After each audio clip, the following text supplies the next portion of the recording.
renter. We got behind, and we tried from New Zealand talking to the bank, came back.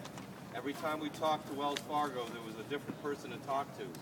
She was advised to not pay her rent, or not pay her mortgage for 3 months, and she would be in a certain program by somebody, and that it would work out. Well, she followed their advice. Every time she spoke to them, she got a different person. There was nobody to talk to. We got back, and they foreclosed on her house. So she lost her home, basically because they didn't know what the hell they were doing. And they gave her different advice by different people. We tried to do the best we could and lost the home. That's one story, and that's a well story. But I want to go into the Ask Me Why on the corporate greed in healthcare. I've been practicing medicine, women's health, for about 30 years, over 30 years now. I left the country to practice in New Zealand because I couldn't deal with the insurance companies. They were ripping off me as a physician and ripping off you as a patient.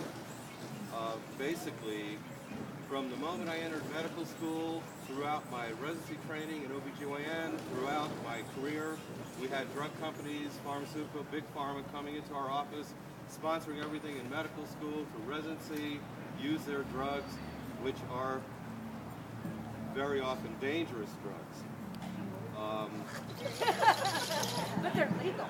But they're legal, which is quite amazing that we have legal drugs that could kill you, and we have something harmless like medical marijuana, which can't hurt you.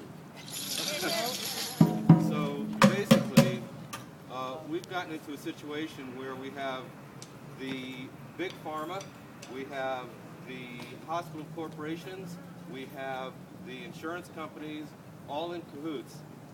And basically, they're just totally taking our money and taking our lives. And we need to do something about that, as well as dealing with the banks.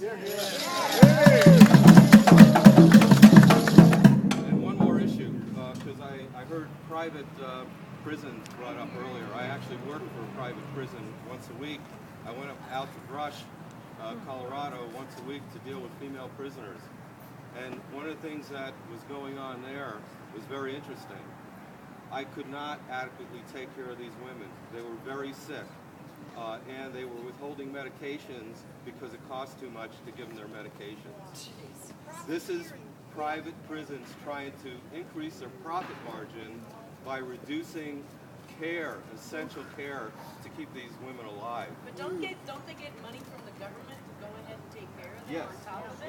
Yes. So the money that they're getting, then they're going ahead and pulling it back. They're making more of a profit. No, instead of yeah, reducing they're it. reducing their services by they're reducing their services